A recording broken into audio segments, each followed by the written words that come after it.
Alors moi, après la HEGVD, après mon bachelor à la HEGVD, d'abord j'ai fait l'armée. Puis ensuite de ça, j'ai eu la chance de pouvoir continuer mon projet entrepreneurial sur lequel j'avais travaillé durant mon travail de bachelor et avant durant mes études. J'ai participé à différents concours dans le cadre académique, donc vraiment encore lié à la HEGVD, même si j'avais déjà obtenu mon diplôme.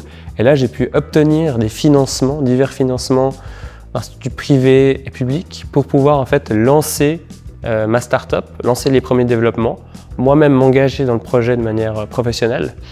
Et ça, c'était vraiment une opportunité en or. À la fin de mon bachelor, j'ai beaucoup hésité entre me lancer de plein pied dans la vie professionnelle, parce que c'est vrai, des fois on oublie, mais on est vraiment employable directement en sortant du bachelor HEIG. J'avais vraiment envie de poursuivre les études, d'approfondir justement certains concepts.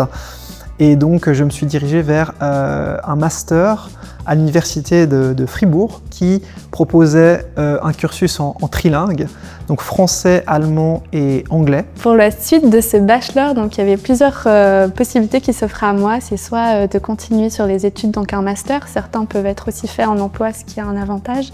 À première vue, il n'y a pas de master qui m'intéressait pour là tout de suite.